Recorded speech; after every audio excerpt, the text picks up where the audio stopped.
Welcome to All About Agatha, a podcast dedicated to reading and ranking every single mystery novel written by the Queen of Crime, Dame Agatha Christie. I am Kemper Donovan, and we are days away as this episode airs from Halloween. So welcome to our Halloween Spooktacular episode for 2024. It is occasions like this that are the reason I hold back a handful, a very few original Agatha Christie short stories we have not yet covered, so that I can trot them out for special holiday episodes like this one.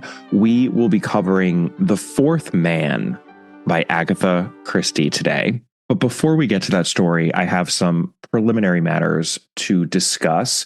The first is an extremely self-serving one. The second book in my mystery series, which is titled Loose Lips, is now available for pre-order in the United States. I've provided a link in the show notes, and I just want to encourage you all up top to pre-order the book if you can at your bookseller of choice. Those pre-orders really help me out, so thank you in advance for that.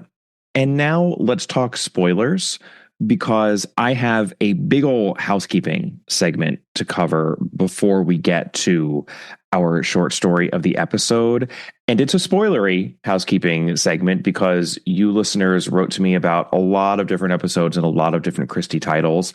And it is difficult, nay, impossible, to discuss those titles in great detail without spoiling them. So here is a full rundown in alphabetical order of all the titles, in addition to The Fourth Man, that will be spoiled over the course of this episode to varying degrees. All right, here goes. After the Funeral, The Capture of Cerberus, A Caribbean Mystery, Cat Among the Pigeons, Death Comes as the End, Five Little Pigs, Halloween Party, The Hollow, Lord Edward Dies, The Moving Finger, Mrs. McGinty's Dead, Murder in Mesopotamia, A Murder is Announced, The Mysterious Affair at Styles, Next to a Dog, The Pale Horse, Peril at End House, A Pocket Full of Rye, The Sitterford Mystery, and They Do It with Mirrors.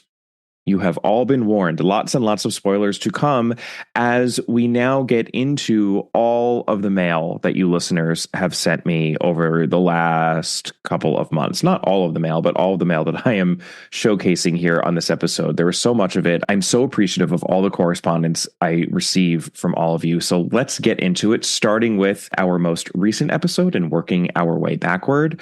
So let's discuss the crossover episode that I did with the gents over at the Swinging Christies, Mark and Gray. Here is what one of you had to say about that discussion. It's a nitpick, and the nitpick has to do with something I said, just to be clear. I have one very minor nitpick with your commentary on Halloween Party. While I take your point about the lack of honest grief in the book, you pointed at Mrs. Reynolds specifically for this, and that's not really fair. I grabbed my copy of the book, and in the chapter where Poirot and Mrs. Oliver visit her, Christie very much portrays her as a grieving mother, holding a moist handkerchief and ready to burst into tears at any moment. It's really everyone else who responds coldly to Joyce's death, including her own siblings. Some characters in the book will caveat their opinions about Joyce by saying it's terrible to say such things about a dead child, but it doesn't stop them from doing so. So I do think that you are absolutely correct about the odd lack of grief in the novel, but I don't really think Mrs. Reynolds deserves the blame for it. Aside from raising some truly terrible children. Gray is dead right about that scoundrel Leopold. He doesn't deserve any grief. Oh yes, thank you also for your ringing endorsement of Cat Among the Pigeons, one of my very favorite Christies. So rereadable. Also, it has one of Christie's best misdirections in the chapter Miss Chadwick Lies Awake. It's so good. Thank you, listener, for this message, and I agree with you on that chapter of Cat Among the Pigeons. I wish that I had mentioned that during my conversation with Mark and Gray. Such a great mystery, Cat Among the Pigeons. And I will admit that this message compelled me to dive back into the Halloween Party text because I really did think that the blame lay with Mrs. Reynolds, and this listener is absolutely right. I think it's more about an absence of a deeper grief a superficial gloss that Christie applies to Mrs. Reynolds' grief, but it's not as though Mrs. Reynolds is depicted as not caring about the death of her children. We mainly see her after Joyce's death, by the way. I don't even think we actually directly see her after Leopold dies as well. So I think it's more about what's missing where Mrs. Reynolds is concerned. And then, yes, a bit of nastiness as to all the other characters when it comes to Joyce and Leopold, perhaps maybe, quote unquote, getting what they deserved. It's just very odd, given that these were two children who were murdered, or it feels that way in the book. And usually Christie was able to smooth over those edges in her depictions of extreme or unusual murder. So thank you for making that distinction, listener. I got one more listener comment about the Swinging Christie's crossover episode. Listening to your recent episode with the Swinging Christie's hosts, another great podcast, love those guys, reminded me of another Christie curiosity I haven't heard mentioned. People often remark on how Endless Night shares the same narrative twist with the murder of Roger Ackroyd, but I can't recall ever hearing anyone mention that it also shares the same murder plot with the mysterious affair at Styles. In both books, the victim's husband and paid companion/best friend pretend to be enemies, but are secretly lovers conspiring to murder her by poisoning her medication in a time-delayed way. It's the exact same murder. I love that Christie bookends her career in this way with two such different books employing the same murder plot. I know not everyone loves The Mysterious Affair at Styles, so maybe that's why it doesn't get mentioned, but I've always loved it, and I can't resist the urge to give it a little shout out. Thank you for that message, listener. You're, of course, absolutely right, and that is something that Catherine and I talked about, the fact that the love triangle central to the plot of The Mysterious Affair at Styles functions similarly to so many of the other love triangles central to lots of other Christie titles. And Endless Night is definitely one of them. And I think it is really striking when you think about it that way, that what Christie is doing in Endless Night plot-wise is remarkably similar to both The Mysterious Affair at Styles and The Murder of Roger Ackroyd in terms of the puzzle tricks on display in that book. And yet, behold how different that book is because of narrative voice and characterization and atmosphere. If anyone ever dares to tell you that Christie is a skilled plotter or puzzle maker and nothing else, this is yet another excellent example that you can point to. Well, let's look at what she's doing in Styles and Ackroyd and compare that to Endless Night. And it just becomes so obvious that there's so much more going on in these books than plot and puzzle. So I really appreciated that. Thank you for the message. All right, moving on now to my live episode in Torquay about Agatha Christie's greatest screen adaptation.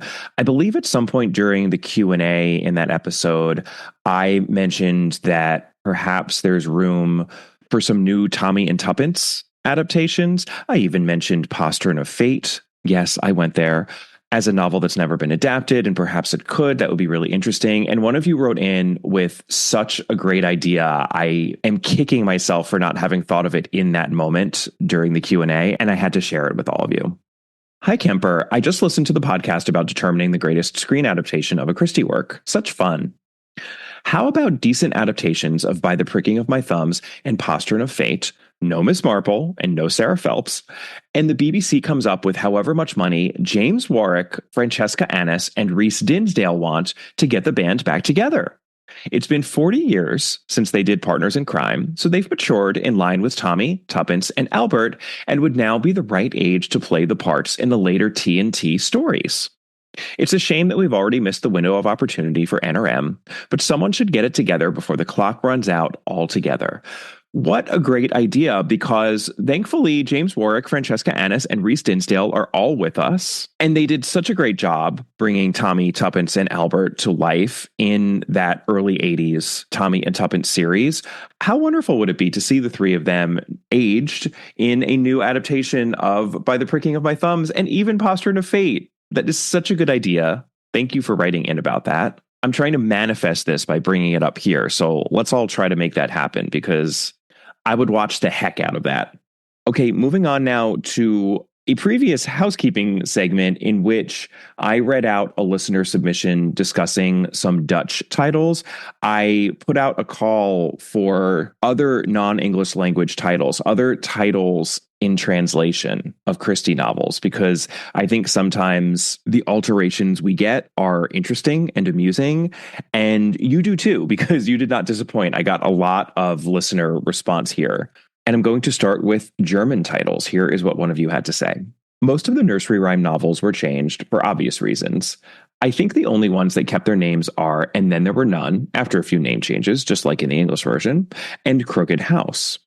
A Pocket Full of Rye is actually called The Mystery of the Gold Mine, which is a very spoilery title.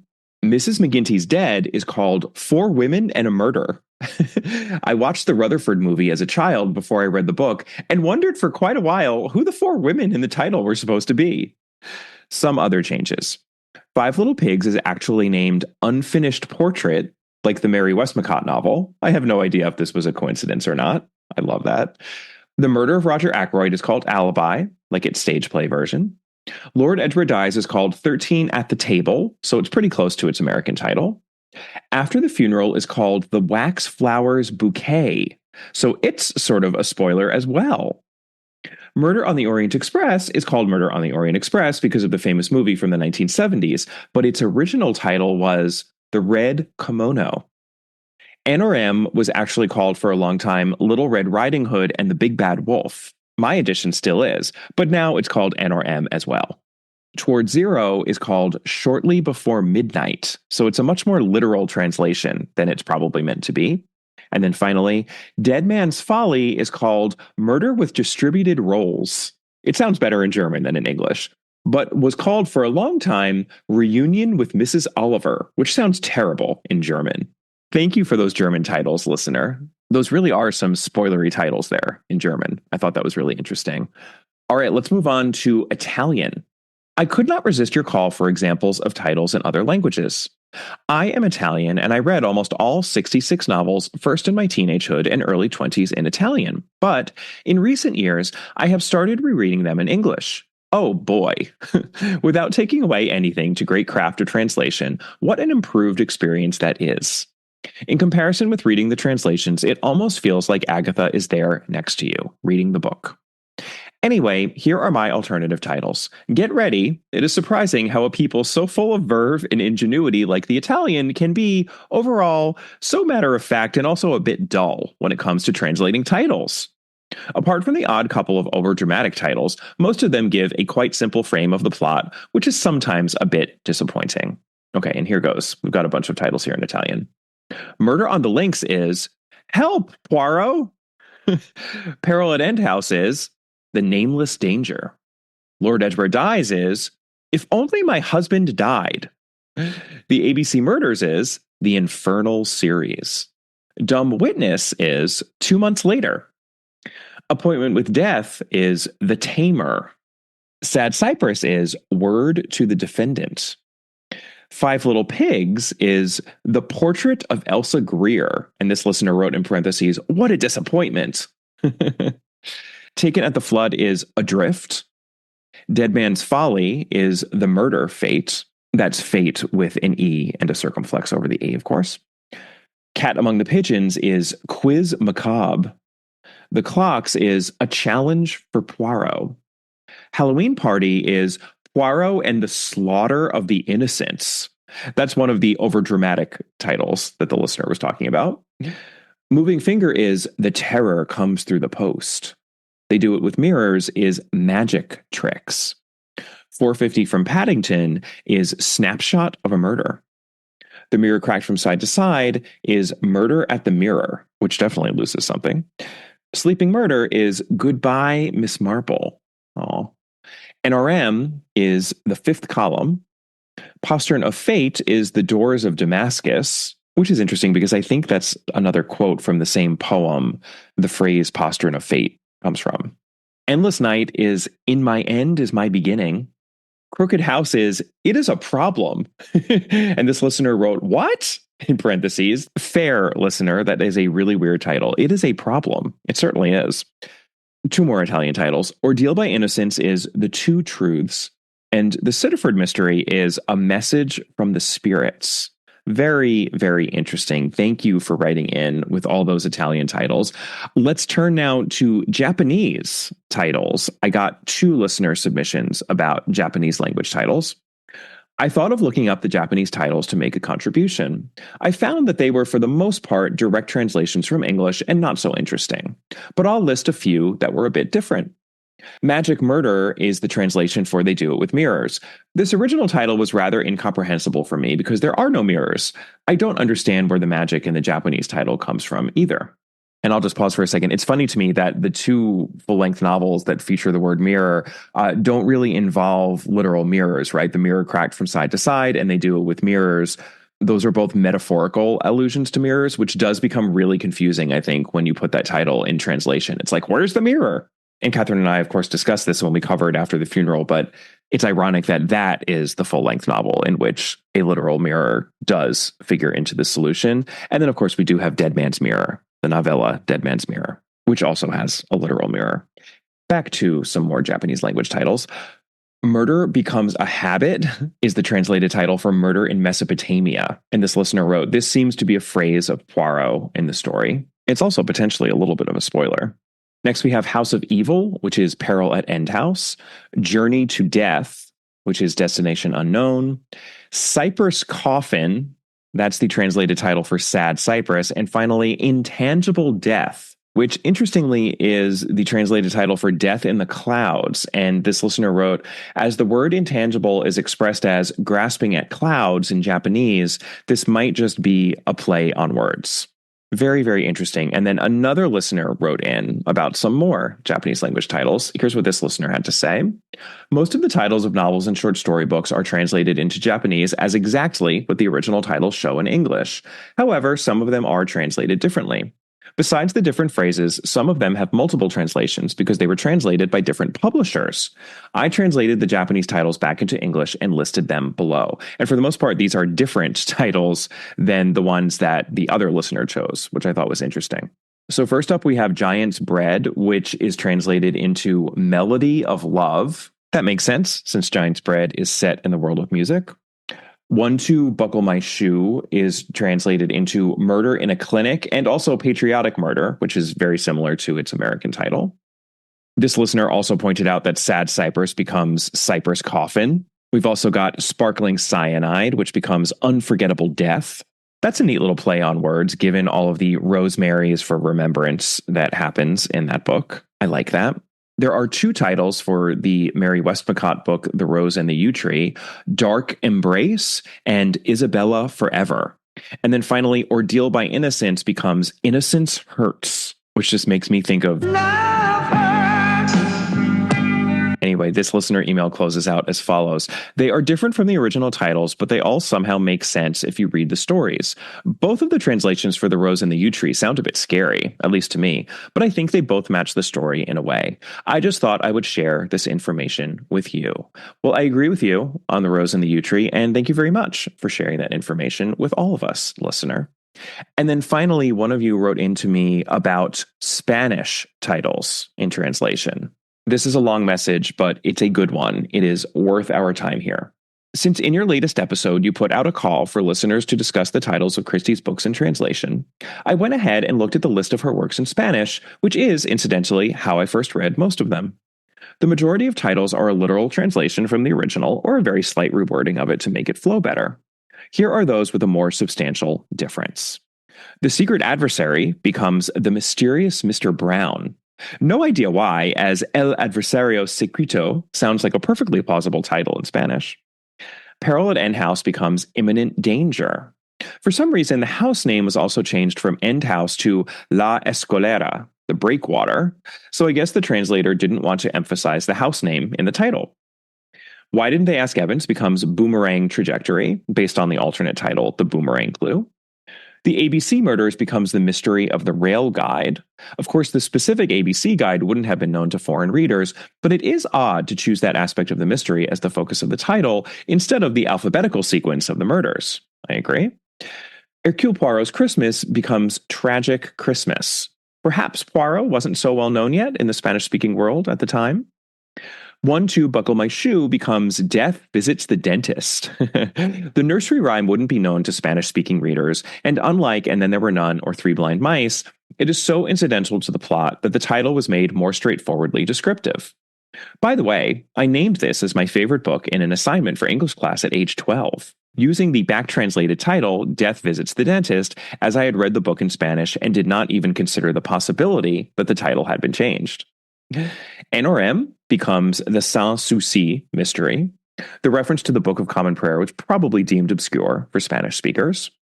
The moving finger becomes the case of the anonymous, implicitly meaning the case of the anonymous letters. The original title is from a poem that wouldn't be known to Spanish speakers.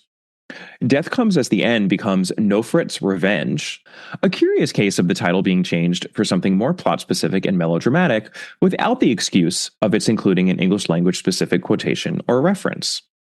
The Hollow becomes Blood in the Pool, another instance of the title being made more plot-specific and dramatic, although here the original references a poem, so there is an excuse of sorts. Taken at the Flood becomes High Tides of Life, a slight change keeping the meaning but not the literal words, since the Shakespeare quote would not be directly identifiable to readers in Spanish and would be awkward as a title. They Do It With Mirrors becomes The Mirror Trick. I think full sentences are in general more awkward as titles in Spanish than in English. They Came to Baghdad becomes Intrigue in Baghdad, same as the previous entry, I guess. Hickory Dickory Dock becomes Murder on Hickory Street. The nursery rhyme wouldn't be understood and has no plot relevance anyway. Ordeal by Innocence becomes Tragic Innocence. The word ordeal is difficult to translate into Spanish, keeping all its possible meanings and implications. By the Pricking of My Thumbs becomes The Painting. Even if justified by the original being a Shakespeare quotation, this is, in my opinion, the worst title change, as the painting in question is not very central to the plot, and the title fails to be evocative of the book in any way. Halloween Party becomes The Apples. Nowadays, with U.S. cultural dominance being what it is, everybody in Spain and Latin America knows about Halloween, but I assume this was far from true in 1969, explaining the need for a title change. At least the apples are somewhat central to the plot, but it still feels like a silly choice. And a special shout out to Dead Man's Folly, in which, forced to choose, the translator used the architectural over the mental meaning of folly, removing the ambiguity of the title. On the other hand, Greenshaw's Folly was translated as Greenshaw's Madness. I love that. That's really interesting that they went in one direction for Dead Man's Folly and another direction for Greenshaw's Folly when translating the word folly in both those titles. Thank you for that, listener. And this is such an A+++ listener that he then went on to discuss some of the cluing that happens in these Spanish language titles. And this is something that we've talked about a little bit, how many of Christie's clues are embedded in the very text itself, which creates quite a challenge for translators, since those clues have to be transcribed into a different language, or perhaps not. Choices have to be made. And I think this is so fascinating. So let's read out now what happens in a couple of Spanish language titles here as to clues. Going beyond the titles, it is interesting to consider how clues or plot points based on English-specific wordplay were handled in translation. For example, both the see to her packing clue in Five Little Pigs and the enquiries clue in A Murder is Announced with an I and an E disappear in the Spanish translations, making the books more difficult to solve. The translators just used literal translations at first and then explained in footnotes the English originals once the clues were discussed in the denouement. So interesting. On the other hand, the I can't go on suicide note clue in The Moving Finger was preserved by translating it as no puedo continuar, I can't continue, later revealed to originally be something like no puedo continuar yendo los martes, I can't continue going on Tuesdays. Similarly, the cut letter in Lord Edgeworth Dies is translated at first using just me dijo, literally said to me, but a sentence lacking a subject is acceptable in Spanish when the context provides the subject. This makes the original reading, he said to me, and the true one, she said to me, both valid possibilities depending on the previous context. An example of a creative translation which I really like is in Peril at End House, where Nick's nickname was changed throughout the book to Essa, explained in the story as being short for Diablessa, as in she-devil. This replaces the old Nick, young Nick explanation, which doesn't work in Spanish, while keeping the thematic clue associating Nick/Essa with evil. So interesting. Thank you, listener, for deep diving into how these Christie titles work in Spanish. I really, really love that. Okay, let's move on now to some responses to the dogs of Agatha Christie. I got a whole lot of responses, which comes as no surprise. Lots of dog lovers out there. Here goes. I'm so glad that the Irish setter in A Murder is Announced got a mention. I always thought it was so tragic that Miss Murgatroyd's murder happened when Miss Hinchcliffe rushed off to rescue the dog from the train station before Murgatroyd had a chance to tell her what she remembered, something any animal lover would do in an instant. I especially remember this from the TV series. So true, listener. It is the love of a dog that does actually lead to poor Miss Murgatroyd's murder. That is definitely worth pointing out. Next doggy message. The dog episode was so fun. Near the end, you mentioned Cutie from A Murder is Announced. That's the only time I can remember a character passing judgment on a dog's name in her stories. Hinchcliffe calls it silly or something. Given how Christie named other dogs in her stories in life, Hinch's commentary seems like we're hearing from the author directly. And the idea that Cerberus, the threatening, scary dog, is supposed to be a greyhound makes me laugh. My friend rescues them, and they are such silly goofballs that are not scary in the least.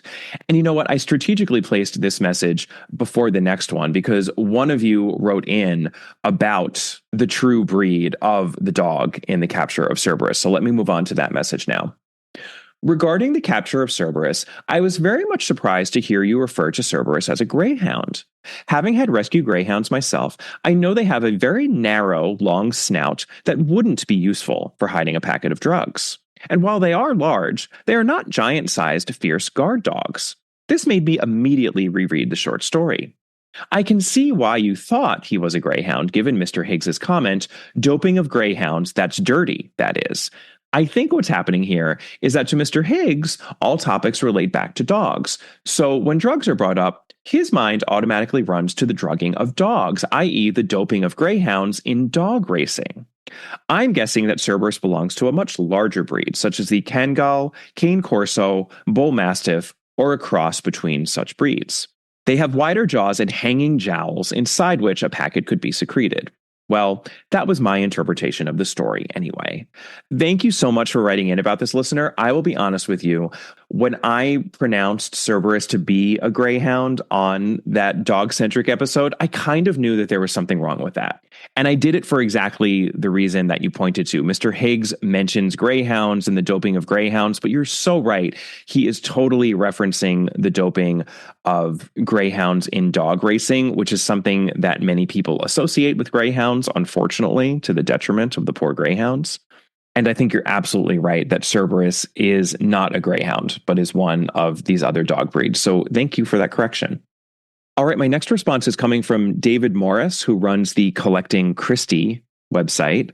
He's the collector who brought a bag of goodies to my house that I was able to pour over, an experience you all were able to listen to. Here's what David has to say. Regarding your dogs episode, I thought you might be interested to know about some findings I made while reviewing Agatha Christie's archives in New York, where I came across a copy of Harold Ober's typescript of Christie's The Harlequin tea set. For your listeners' benefit, Ober was Christie's U.S. agent. What I found fascinating is that Christie added most of the text related to Hermes, the dog character in the story, after she'd already written the original story. See attached one photo of the final page of the typescript with Christie's handwritten additions showing how she chose to add Hermes later. Similar additions are found elsewhere in the typescript. I wonder what this tells us about Christie and her development process. Was the original story lacking something in Christie's eyes? Or perhaps she was having a moment with one of her dogs when she suddenly decided to integrate that dog's personality into a book? While we may never know, we do know that this clearly shows Christie believed a dog enriched and enhanced the narrative qualities of her stories. Thank you for that insight, David. I agree with the conclusions you draw therefrom. All right, next message. Although I'm definitely a cat person, there are some dogs that Agatha wrote about that you didn't mention and I have a soft spot for. They are the real-life dogs that are mentioned in Come Tell Me How You Live. The puppies of Arpachia, Woolly Boy, Bougie, White Fang, Tomboy, and Swiss Miss. Dogs that were definitely not named in the Peter/Bob/Terry mold. The parable Swiss Miss, let the future take care of itself and it'll be okay, is a very Christie-ish one, I think. Then Miss Ostapenko/Hayu, who gets her picture in my copy of the book twice, once in her own photo and again sitting on Agatha's knee in a group photo. The solo one is captioned Hayu, the family pet, and she does seem to have been just that for the entire Dig family, including the servants. Many of Hayu's tales included Subri, who also looked after her when the Mallowans were back in England. And no doubt her terrier appearance, Cairn plus Skye plus Dandy Dinmont, that was her mixture of breeds, contributed to Agatha's affection for her. Thank you, listener, for the reminder that there is a lot of doggy goings-on in Come Tell Me How You Live. I completely forgot to mention that book when I was doing my review of the dogs of Agatha Christie. That is an excellent reminder. Okay, this is my last listener response squarely about the dogs of Agatha Christie, and I really did save the best for last here in terms of responses to this episode. I really love this theory. For my money, the number one dog in Agatha Christie's works is ... Captain Arthur Hastings. Hastings is Poirot's one-man OFD and is regularly ascribed all of the best doggy qualities, including loyalty, unbridled enthusiasm, strong instincts, albeit without the higher brain power required for analysis, and boon companionship. He consistently shows an affinity for dogs, note how many of the dog stories you discussed also include him, and even displays a superhuman ability to communicate with them in dumb witness. My favorite example of Hastings' dogginess is in Peril at End House. When Poirot finally introduces himself to Nick Buckley and she fails to recognize his name, he defers to Hastings to enlighten her, but is peeved that Hastings' description of him is not more effusive. He expands on his own fabulousness, but laments that he shouldn't have to sing his own praises, to which Nick replies sympathetically, "One should not keep a dog and have to bark oneself." But the strongest characterization of Hastings as a dog is made by Poirot himself, whose sincere affection for his friend is so often tinged with condescension, as if Hastings were his pet rather than a fellow human. Fortunately, Hastings usually fails to notice this, as he is busy condescending to Poirot in his own mind. If Hastings is Poirot's dog, faithful, affectionate, but a little stupid, then perhaps Poirot is Hastings' cat, sleek, persnickety, and a bit too pleased with himself. But that's a theory for another day. Thank you for that delightful message, listener. You're so right. Hastings is the number one dog in Agatha Christie. That is just a fact. Okay, I now have a response to both the Americans and the dogs of Agatha Christie's episodes that I did.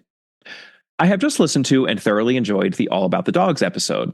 I was saddened that a pair of my favorite dogs were omitted, those belonging to the Summerhays family and Mrs. McGinty's dead. The Agatha Christie wiki reminds me that their names were Cormac and Flynn, and I seem to recall that they were Irish setters. I think it is also noteworthy that the Despard's dogs in The Pale Horse provide an important clue to solving the mystery, as they show the same symptoms of thallium poisoning that the numerous victims do.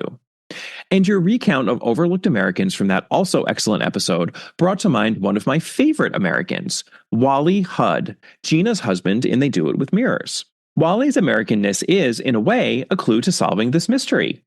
Gina's English suitors write him off as a rube and adult, but it is his American qualities that make Gina love him. When Miss Marple realizes that Carrie Louise was right about Gina and Wally all along, this leads her to seeing that Carrie Louise was also right about there being no one who was trying to poison her. It has been a while since I read the book, so it may be a feature of the adaptation and not so much the book, but this American was not just American, but also a rootin', tootin' cowboy to boot. Thank you for that message, listener. Those are some really good little holes in my coverage that you're filling there. And now here is a response to both the gays and the dogs of Agatha Christie's episodes. First, this listener wrote in to tell me how upset they were by the short story Next to a Dog, which they refused to revisit either on the regular podcast during my Dogs of Agatha Christie episode or on the Patreon episode that I did, focusing on that story. Fair enough, listener. I understand that a story which involves a dog's death is a painful one for some people. But then this listener went on to write, on a happier note, I am really loving your recent ranking episodes. I didn't think of this character during your discussion of the gays of Agatha Christie, but I was reminded of him during the replay episode with Jamie Berntal. You were discussing the double clue in Vera Rosikoff, and that made me think of Bernard Parker. As described by Hastings, and now this listener is quoting from the text, Mr. Bernard Parker was at home. We found him reclining on some cushions, clad in an amazing dressing gown of purple and orange. I have seldom taken a greater dislike to anyone than I did to this particular young man and his white, effeminate face and affected, lisping speech. And this listener's message closes out, the stereotypes abound. They do indeed, listener. Thank you for reminding us all about Bernard Parker. All right, we have a few more messages to go. Still going strong here. The next message is in response to my rundown of dramatic portrayals of Monsieur Poirot and Miss Marple in film and television. You all are having a really good time reminding me of some of the more ridiculous outlier portrayals of these characters, and this is a good one. With reference to portrayals of Poirot and Marple, I am fairly certain that you have not yet referenced the time the two Ronnies played them. It can be seen on YouTube in The Teddy Bear Who Knew Too Much. You get Marple and Poirot for the price of one. This is going to shock my UK listeners, but I had no idea who the two Ronnies were when I got this email. So they are the comedians Ronnie Barker and Ronnie Corbett, who did a sketch comedy show called The Two Ronnies, which aired on the BBC from 1971 through 1987. Quite a run. I dutifully went onto YouTube and I watched The Teddy Bear Who Knew Too Much, and I highly recommend it. There is something about this case that no one can explain, Monsieur Poirot. Why, before killing himself, would my father shoot his own teddy bear? The bullet was still in his chest. It's almost as if someone murdered my father and then shot the teddy bear because it was a witness. To make sure that he did not squeal. Teddy bears don't squeal. They squeak. Spare me the zoological details, please, Mrs. Marbles. This case intrigues me. There is no time to lose. Pack yourself a spare toothbrush and some knitting needles. We must leave at once. In fact, I am linking to it in the show notes. It's like 15 minutes long. Give it a watch. You will not be sorry. Not only do we have a spoof of both Monsieur Poirot and Miss Marple investigating a case together, but one of them clearly wins out, and I was very happy with which one it was. I won't say more for fear of spoiling things. Thank you for that message, listener. And now we have an impassioned listener defense of Death Comes as the End. And there are just so many of you out there that I figured I would read this out in full because I know many of you will appreciate this defense. And yes, I do have to revisit that novel myself. It is on my to-do list. All right, here goes. Hi, Kemper. Just finished listening to your episode on Death Comes as the End. I really appreciated hearing the background on this novel because I always wondered why Christie decided to write a whodunit set in ancient Egypt. It was fascinating to learn that it was inspired by letters by an actual Ka priest. I have to say, all in fun now, that I disagreed with you and Catherine most strenuously once you started getting into the rankings. I think the main point that your perspective hinges on is that this novel doesn't provide clues in the classic puzzle mystery way, and that one must infer from context. There was one main conversational pointer that you didn't mention. I thought for sure that you would, and that is when Hori tells Renesmee about an incident when they were all kids. I think it was when Sobek and Yamos were having a fight, and Sobek, who was much bigger and stronger, started hitting Yamos over the head. Their mother ran over to break it up and kept telling Sobek that it was dangerous to do that. Then Hori muses almost as an afterthought that the next day, Sobek was really ill. At the time, Renesmee thought that her mother was saying it was dangerous for Yamos, but later, she and Hori thought that even back then, her mother must have had an inkling of Yamos's nature. And I'll just pause to say that is such a classic Christie misdirection, that in warning the stronger child who was hitting the weaker child over the head to stop, that it's dangerous what you're doing. Of course, on its face, it would seem that it's dangerous to the weaker child, but no, it's dangerous to the stronger child because the mother knows that the weaker child is going to retaliate in some sort of a devious way, as he apparently did. Classic Christie misdirection. And well worth pointing out. Thank you, listener. Okay, back to this listener's message. I disagree with your assessment that the characters weren't behaving as, she uses air quotes, normal people would.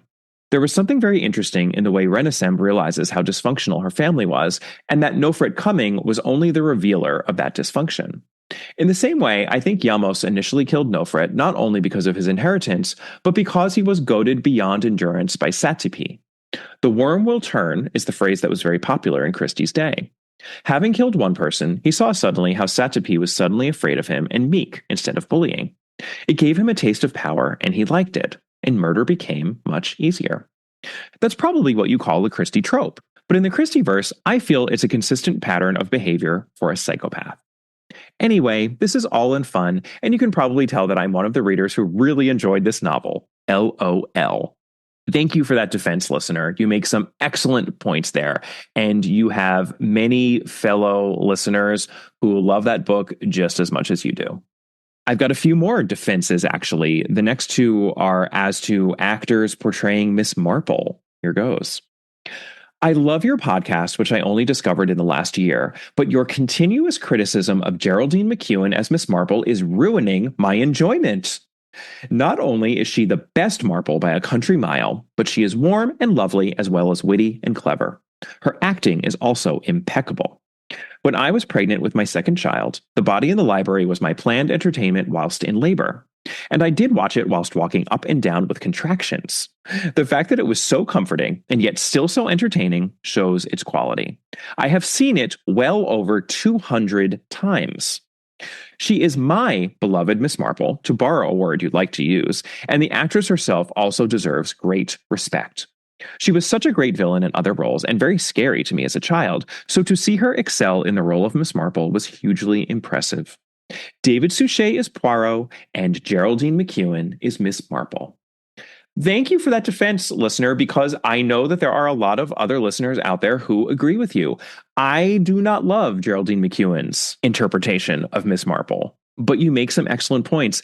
And yeah, you've got the statistics to back it up. 200 times of watching The Body in the Library, that adaptation is clearly working for you. All right, let's talk about another actor who brought Miss Marple to life. I've been a longtime listener. I love Agatha Christie, and while I adore Poirot, I prefer Miss Marple. In your latest chart episode of the Miss Marples, you mentioned you had never heard anyone say the Helen Hayes versions are their favorite. So, I am coming out to say, and now in all caps, I love Helen Hayes as Miss Marple, even if that means I am the only one. Firstly, I admit that when I was a teenager, I saw Murder with Mirrors on cable, and that happened to be my introduction to Agatha Christie. I've always been a Helen Hayes fan. In the film Airport from 1970, she steals the movie, in my opinion. And maybe it's the sentimentality that she reminds me of my grandmother, too, who raised me. I concede that her Miss Marple version is not at the level of Joan Hickson, but I have preferred her to the other portrayals, including the recent ITV versions of Marple. One reason is she brings this Rose Nyland type quality to Miss Marple. Rose Nyland is a character on The Golden Girls, I will note, especially for non-US listeners, portrayed by the iconic Betty White. Okay, back to this listener message. Especially the way she tells the St. Mary Mead stories. And I think it helps the murderers discount her even further when, in reality, her character is just as perceptive as we expect Our Lady to be. Furthermore, and I know this is my own preference, but I love the way she reads some of her lines. The dry humor underneath and the look on her face still makes me laugh out loud when watching her.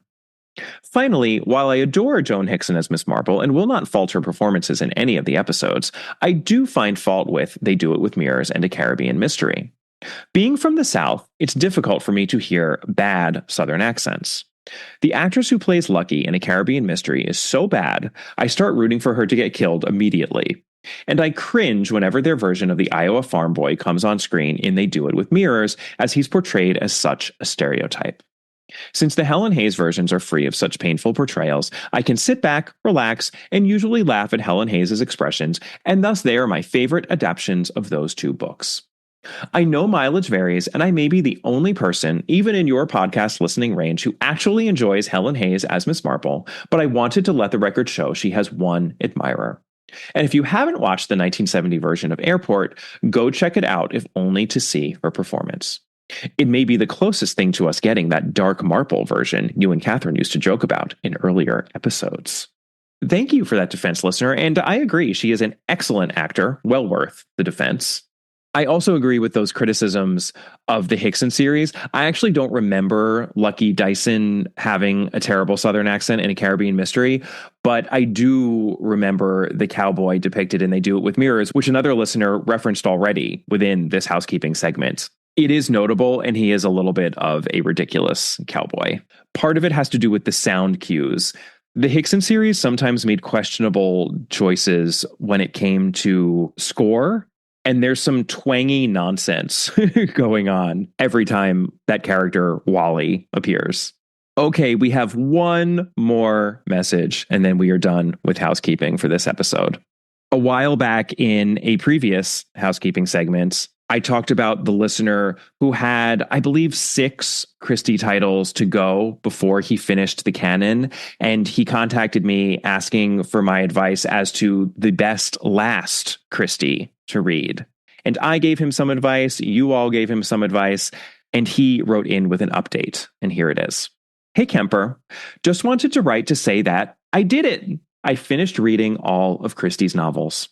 I am very happy that, at your suggestion, I saved Cat Among the Pigeons, The Pale Horse, and Taken at the Flood to the end. All 3 were great reads. I ultimately deviated from your order slightly, choosing The Pale Horse as my penultimate read and finishing with Taken at the Flood. I decided I wanted to save a Poirot for the end, and I had accidentally heard a minor spoiler about The Pale Horse. Probably from me, even though this listener is too polite to mention it. A couple thoughts. The ending of Taken at the Flood did make me cringe, as you warned me. But despite that, it was a great read overall and a solution that I did not guess. A critique that you and Catherine had of the book was that so many of the characters seemed reused, i.e. Lynn was the same type as Renaissance and Frances Clode as Sandra Faraday. But as a last Christie, I actually enjoyed that and found it fun to see so many of Christie's types throughout the book. Likewise, it was a novel centered around a dysfunctional upper-class adult family, something she did so often and so well, and it was nice to end on something familiar. I myself would amend that to upper-middle-class adult family, but I agree with all your observations, listener, and I'm so glad that Taken at the Flood was a satisfying final Christie for you. Don't touch that dial. We'll be back in a moment with the rest of our episode. We just wanted to take a moment to ask you, our dear listeners, for a favor. If you haven't already done so, we would very much appreciate it if you take a moment to, give us a rating or a review wherever you're listening to this podcast. It really helps the podcast out because ratings and reviews make it much easier for other Christie fans such as yourselves to find our podcast. And the more ratings and reviews we get, the more people we can reach. It should take you a matter of seconds, and lucky you, we're going to provide you with those seconds right now, so go to it.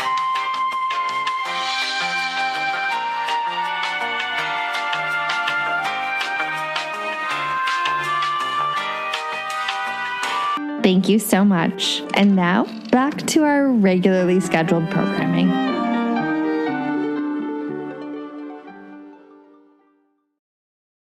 Okay, it is time at long last to move into our short story that we are considering on this spooktacular episode here in Halloween season. Let us discuss The Fourth Man by Agatha Christie.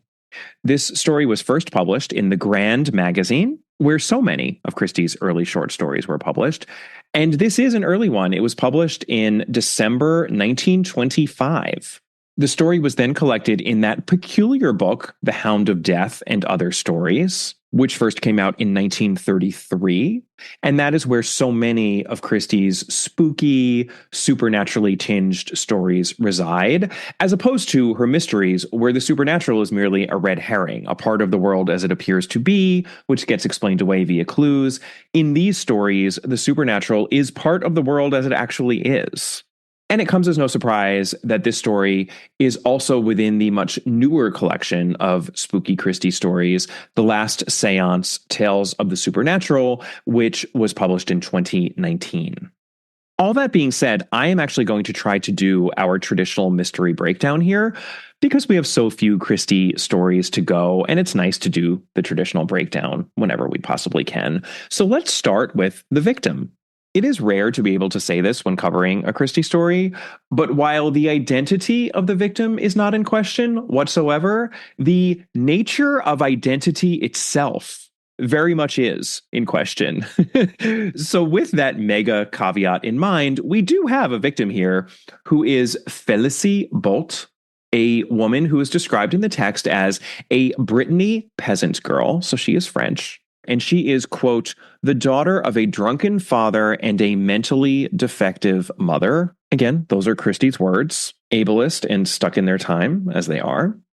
It seems that Felicie's father strangled Felicie's mother in a drunken bout and then was transported, making Felicie a ward of the state. In terms of how our victim Felicie dies, just a word of warning that I'm going to be talking about the taking of one's own life here, right now, and then toward the end of my plot summary. Felicie is found one day in her bed strangled, and we're told, quote, it was proved beyond doubt that she had actually strangled herself. The marks on her neck were those of her own fingers. A method of suicide which, though not physically impossible, must have necessitated terrific muscular strength and almost superhuman willpower. Very mysterious. Let's move on to our suspects. The suspects are everyone else in Felicie's story, which is told to us by way of a framing device. It's a story within a story. So when it comes to suspects, I'm going to stick to that internal story. Unlike in most full-length Christie mysteries, everyone else in the story isn't very many people. We actually only have 3 suspects here. So I'll start with Miss Slater, who is a maiden English lady who takes in Felicie Bault as a child, as well as 2 other orphaned children who grew up with Felicie. Miss Slater basically runs an orphanage. So these other 2 children who feature in the story are Raoul Letardeau, an orphan boy whose parents were killed in a railway accident. So he comes to live with Miss Slater et al. Raoul knew Felicie extremely well, but the person he was truly attached to and in love with was Annette Ravel, a girl who was also an orphan, though her backstory was by no means as straightforward as Raoul's. In fact, we could say it's rather sordid, just as Felicie's was. Annette's backstory actually reminded me of the backstory of Adele Varens in Jane Eyre. I will always shoehorn a Jane Eyre reference into anything that I do. So Annette's mother was a fille de joie, i.e. a woman who danced, but who also had relations of a romantic/sexual nature with men to whom she was not engaged or married. Annette's mother died, and unlike in the case of Adele and Jane Eyre, there was no flawed yet kind-hearted father figure who had been involved with her mother to take her in. So poor Annette was utterly abandoned, which is how she ends up at this orphanage. So those are our suspects. Let's talk about the world as it appears to be. And before we get into what happens among these 4 characters I have laid out, let's get into our framing story first, because that is how we begin. There are lots of different reasons to tell a story within a framing story. This is actually something I'm going to be speaking about at length in an episode in the near future with my good friend, Dr. Michelle Kasmer, who will be co-hosting with me. So we have that to look forward to. In this case, I think the framing story mainly serves to set the stage for this spooky tale. I really think it's that simple. I think it goes a long way toward providing the right atmosphere and a sense of intrigue, which is definitely not to say that a framing device in a Christie story is always that simple. So we begin with a Canon Parfit running to catch a train. I immediately thought of Canon Pennyfeather from At Bertram's Hotel, who plays such a central role in that story, not to be confused with Canon Pennefather from Christie's theatrical adaptations of Death on the Nile. That canon essentially plays the role of Poirot, since Christie excised Poirot from her stage versions of Death on the Nile. Our Canon P is out of breath and somewhat out of shape, but he has made it to the train just in time, and he sinks into one corner of a first-class carriage with relief, especially since it's warm inside, and outside, the snow is falling. Are we feeling cozy yet? It's going to be a long night's journey, and while the canon wishes that this train had sleeper cars, this compartment will do nicely. The other 3 corners of the compartment are already occupied, and wouldn't you know, there's someone here who he knows. Christie writes, His profession was so clearly the law that no one could have mistaken him for anything else for a moment. Sir George Durand was, indeed, a very famous lawyer. So this is our second occupant of the compartment, Sir George Durand, the lawyer. And Sir George introduces Canon Parfitt to one of the other occupants of the carriage, a Dr. Campbell Clark, who we're told is in the forefront as a physician and mental specialist. And his last book, The Problem of the Unconscious Mind, had been the most discussed book of the year. We soon learn that the canon himself is distinguished. He's been making some scientific sermons that the press has taken note of. So it's natural that the canon looks to the fourth occupant of this carriage. We could even call him the fourth man, expecting to see someone distinguished. But he is disappointed when this man turns out to be a stranger, slight and insignificant in appearance, and huddled in a big overcoat, appearing to be fast asleep. The canon even fancies that he's a foreigner, though how this is possible and why this would be a disappointment are a mystery to this 21st century reader, so let's move on. The three other occupants agree to talk the night away, since they aren't going to get any quality sleep on this train. This isn't really very polite to that poor fourth man, but I suppose he's already asleep anyway, or seems to be. Sir George jokes about how they represent three major facets of society: the church, the law, the medical profession. Between us three, we should cover any ground pretty completely, I fancy. To me, it sounds like the beginning of a joke. A canon, a lawyer, and a doctor walk into a carriage, etc., etc. But I digress. Dr. Campbell reminds Sir George that they're missing the point of view of the man in the street. In other words, it's relationships between people that accounts for so much of what goes wrong, according to the good doctor. The canon dismisses this, talking disparagingly of nerves, but Dr. Campbell goes on for nearly half a page about how little we know of nervous disease. He says, very little more than we did in, well, the reign of Queen Elizabeth.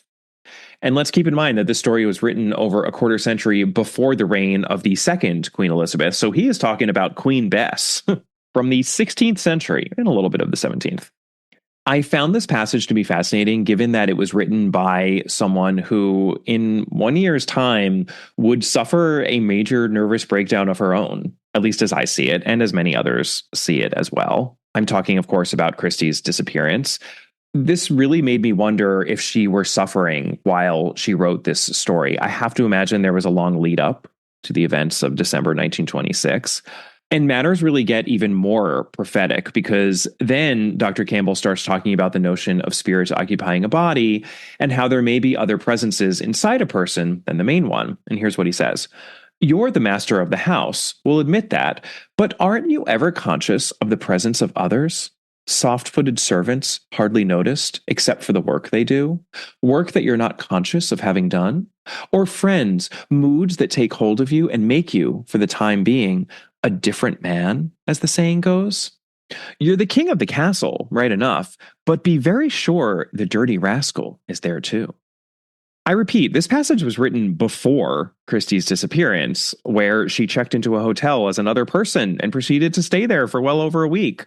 In fact, I'm quite sure she never would have written this passage after the disappearance, since it totally would have been interpreted as an explanation or defense of what had happened. I just found that really fascinating.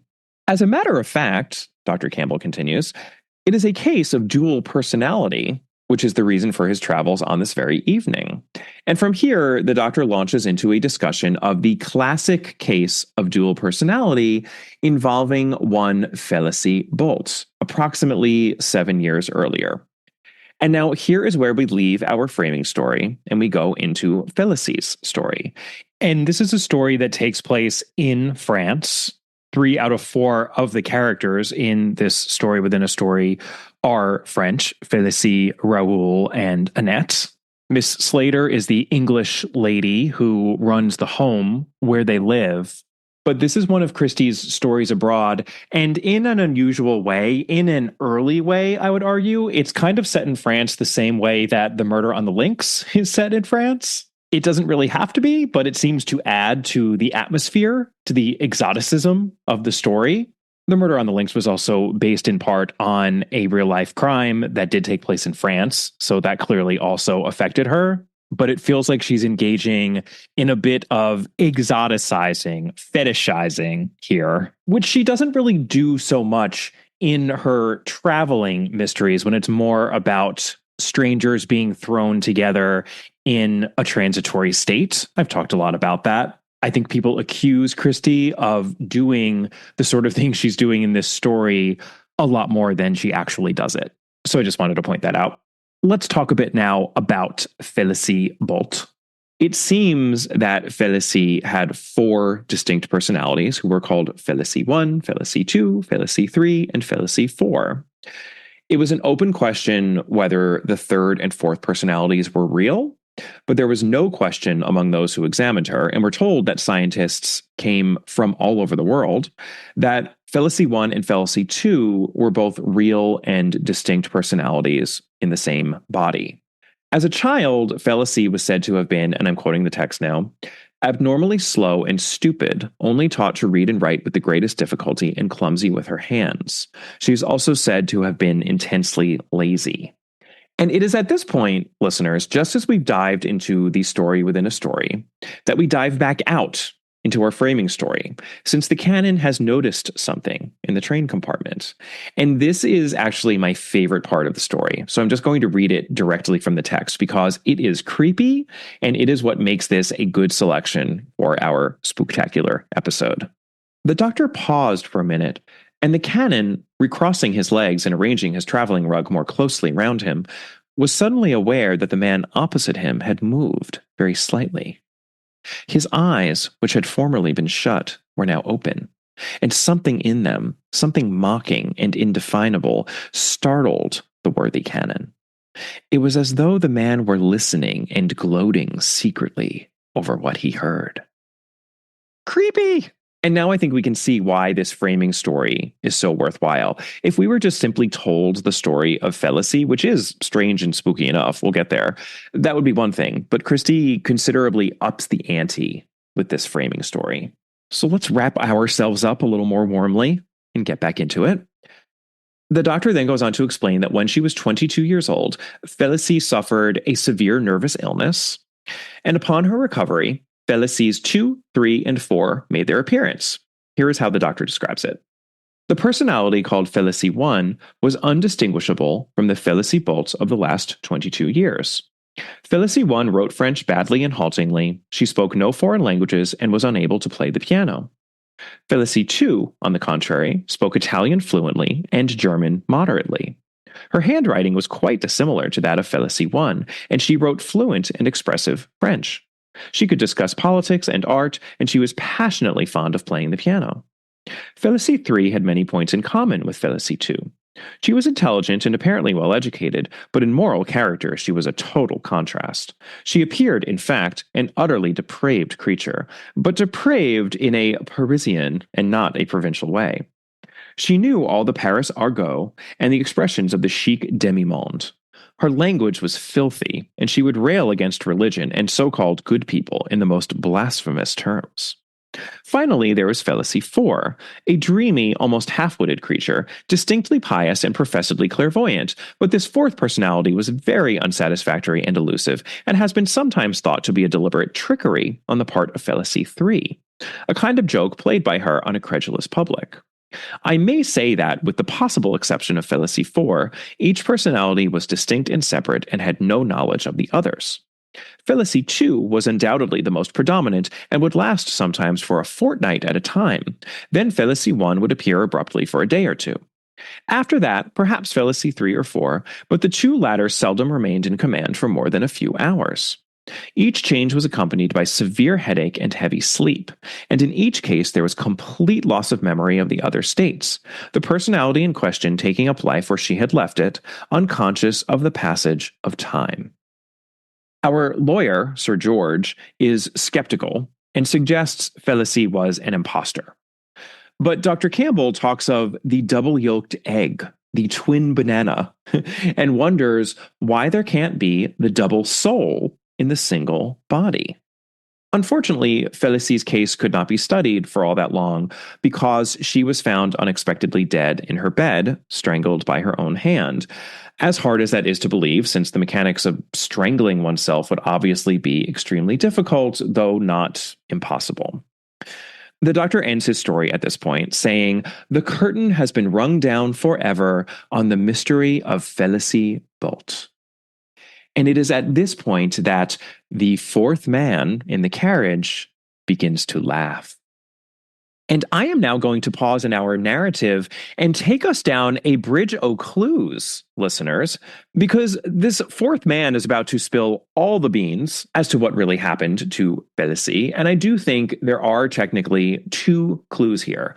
They're both in the text that I read aloud, where the doctor breaks down Felicie's 4 personalities that emerged after her illness. Clue number 1.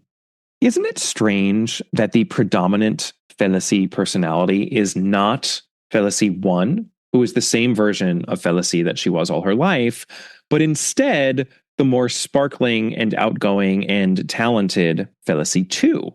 Felicie 2 is the personality that dominates, lasting sometimes a full 2 weeks, with Felicie 1 coming back for a mere day or two.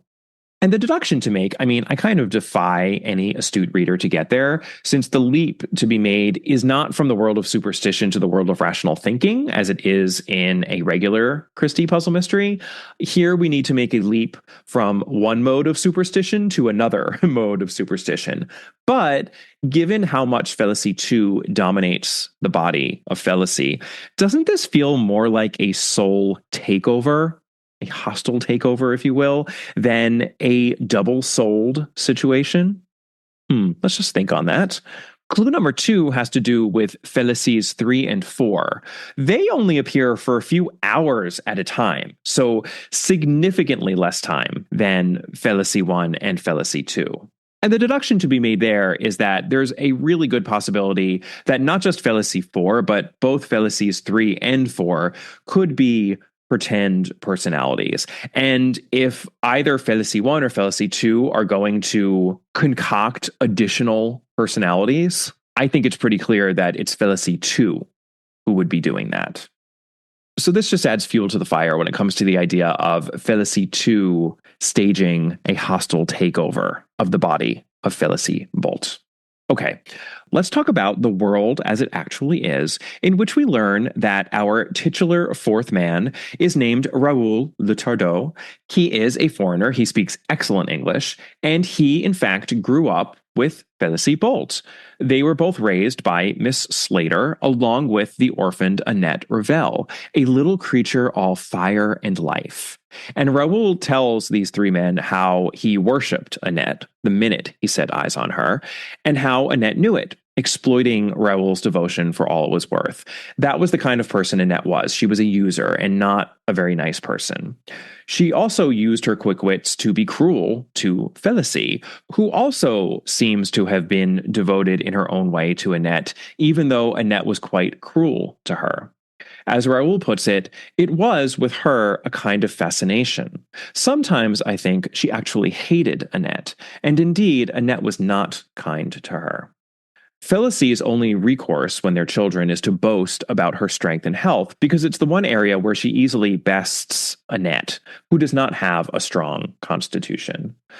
Raoul tells these 3 men of one incident in which Annette uses a book on hypnosis to hypnotize poor Felicie and get her to eat a candle. The hypnosis works perfectly. And when Felicie realizes that Annette has made her look ridiculous, she vows that she will kill Annette for it. So there's a lot going on between Annette and Felicie. Raoul leaves the home soon after this incident, but he checks in with his childhood friends from time to time. And eventually he sees a poster advertising a concert by the singer Annette Revelli. So Raoul goes to see her perform, and he watches her sing in French and Italian, saying that she was wonderful. Backstage, she is surrounded by bouquets of flowers, and there is this rich man who comes and gives her a ruby and diamond bracelet, and Annette is triumphant to Raoul. She says, "I arrive, do I not? You see, all the world is before me." But as Raoul is leaving, he hears Annette cough.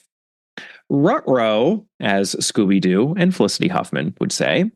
Quoting now from the text, I knew what it meant, that cough. It was the legacy of her consumptive mother. So 2 years later, poor Annette has returned to Miss Slater's and is on death's door in an advanced state of consumption. But Annette insists she will not die, despite all the coughing and the blood and the pain. She says, it is the will that counts. Remember, Raoul, I am going to live. Felicie is here too at the home. She's actually waiting on Annette, but she is smug about Annette's poor health. And Annette notices this and she berates Felicie. She actually smashes a glass on the ground. And even though it's quite clear that Felicie continues to loathe Annette, she loves to hate her, when Annette commands Felicie to get on her knees and clean up the glass, Felicie does so. So Annette's power over Felicie remains. Raoul leaves again, and he is not there when Annette does finally pass away. But he is told that it was a terrible scene. Annette clung to life, and she protested that she would never die, that she would live. Personally, I was surprised that Christie never had Raoul describe Annette as more alive than any other person he knew in his life. But she did not, so good for her. 6 months later, Raoul comes to Miss Slater's home, where this good lady tells him about Felicie's odd behavior after what seems to have been a nervous breakdown.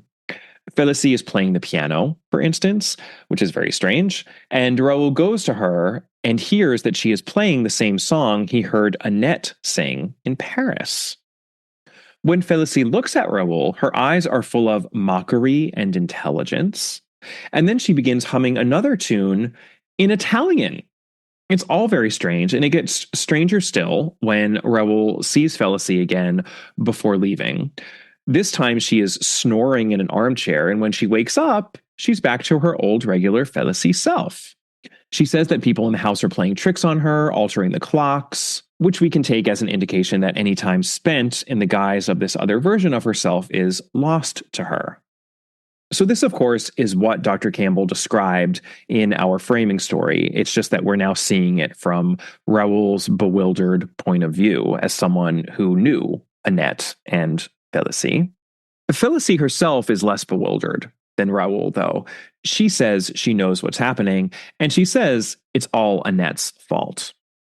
Now that she is dead, she comes back from the dead to torment me. She is bad, that one. She is bad, I tell you. She would take the bread from your mouth, the clothes from your back, the soul from your body. Dun, dun, dun. And there you have it. Felicie herself, Felicie 1, it would seem, is convinced that Felicie 2, the other version of herself who inhabits her for long stretches of time while she's unconscious, is in fact Annette Revel, whose consciousness, or spirit, or soul, if those terms work for you, invaded her body upon Annette's death. Pretty creepy stuff, but it gets worse. Quoting now from the text, suddenly she smiled, a peasant smile, full of cunning, with something in it that made me shiver. If it should come to it, Monsieur Raoul, I am very strong with my hands. Very strong with my hands. I had never noticed her hands particularly before. I looked at them now and shuddered in spite of myself.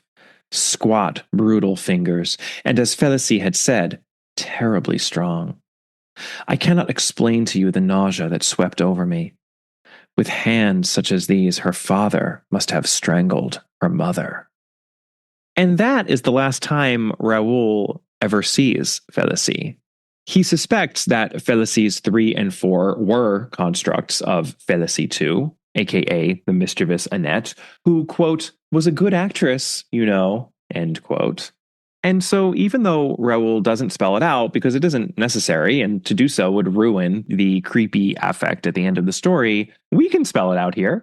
When Annette Revel died, she exploited her ascendancy over Felicie by way of invading her very body and taking up residence there with her dominant soul or personality, or whatever you want to call it, and shoving poor Felicie over to the side.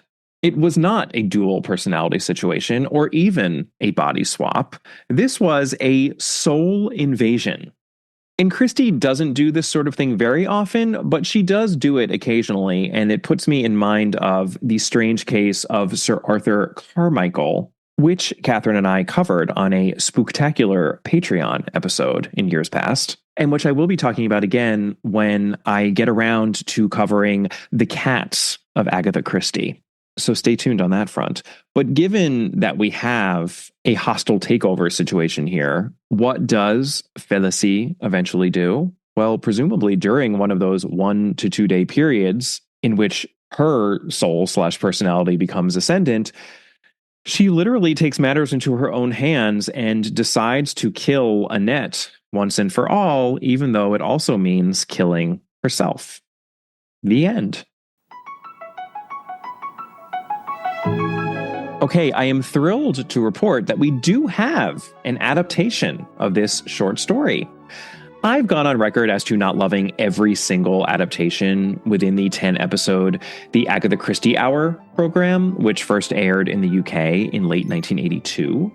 This episode was appropriately the 4th of 10 episodes, and I actually thought it was a pretty great adaptation of The Fourth Man. It made 2 changes that improved the story for me. First off, the titular fourth man seeks out the compartment in question on the train. He had heard Dr. Campbell speak about Felicie's case, and now he wants to tell the doctor the real story to explain what really happened. This dispenses with the hard-to-swallow coincidence of this man happening to be in this train compartment, and it allows us to have this unsettling opening wherein this man is loitering around the train in a fedora and trench coat, clearly waiting for someone. It's all very foreboding and noir-y. And also, when he tells these 3 men in the second half of the episode that actually he followed the doctor into this compartment, his admission ratchets up the tension nicely. So I thought that was a really smart change. I really appreciated the moment where Annette coughs spontaneously in the midst of her early monologue about what a lovely life she's going to have. Raoul, you're so sweet. My mother would have liked you. She knew so many young men. They gave her presents. Shall you give me presents, Raoul? A peridot pendant and a diamond clasp, shall you? Dear, sweet, handsome Raoul. She was a dancer, you know. Very famous. But I shall be more so, shan't I, Raoul? I shall be very famous, and people shall come from all over to see me dance. It's the perfect rut-row moment in a TV show or movie where you know when a character coughs that in about a half hour or so, that character is going to be dead. A lot of this episode was shot on location. It was shot outside as opposed to on sound stages. The children cavort about on the beach, and they're often outside Miss Slater's home. And it's always very windy and cold looking outside the orphanage. I thought those scenes were all very effective. The second change that I appreciated is that when Raoul meets up with Annette as an adult, the theater where Annette is performing is a totally trashy theater. Quote, where the shape of her body mattered more than her voice. End quote. That is how Raoul puts it in this episode. Whereas in the text, Annette at least claims to have been successful, and Raoul seems to believe in her success. I think an astute reader can infer from the fact that Annette is clearly a kept woman. There's this rich man who is giving her jewels backstage, etc., that she is not killing it, let's say, even within the text. But I think it's fair to make this clearer in a visual rendering of Annette's adult life. I thought that was very skillfully done. It's very sad. And then I also really loved the full payoff of that cough when this episode goes full on La Traviata with Annette laid out on a chaise longue. They just really ratchet up the melodrama, and it's totally appropriate. And I appreciated that. The actors are all very good. I thought the performances were great. And I just want to make 2 notes on the actors. Sir George Durand is played here by Michael Gough, who is one of those British character actors who has just been in so many different films and television shows. He did a lot of Hammer horror. And some listeners might recognize him in particular from the earlier Batman movies. He played Alfred in the first 4 of the major Batman films. So the Michael Keaton Batman movies and Val Kilmer and George Clooney, not the Christopher Nolan Batmans, but that's a lot of Alfred. And then Raoul is played by John Nettles, DCI Barnaby himself from Midsummer Murders. I actually didn't recognize him at first because he's so young here. I was like, where do I know this actor from? So that puts kind of an interesting spin on things. I mean, Raoul is sort of the investigator of the intrigue happening here in this story. I enjoyed watching this. A lot of the Agatha Christie Hour episodes are available for free on YouTube. I actually didn't find this one on YouTube, though. They're also available, at least here in the US, via an Acorn subscription on Amazon Prime. That is how I watched this episode. So it should be accessible if you're interested. And I don't think you will be sorry. Scared? Maybe. Sorry? No.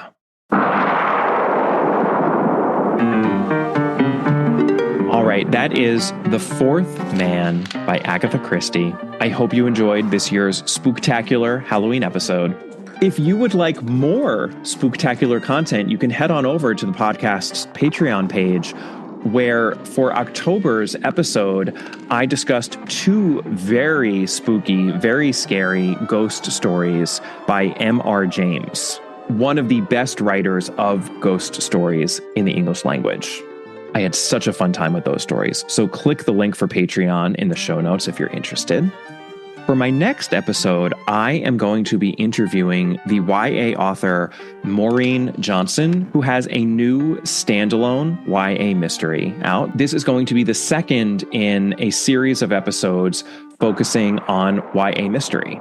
And Maureen is one of my favorite YA mystery writers writing today, so I cannot wait to discuss The Morning House with her. That is the title of her standalone mystery, which came out recently, and we will be talking all about it in 2 weeks' time.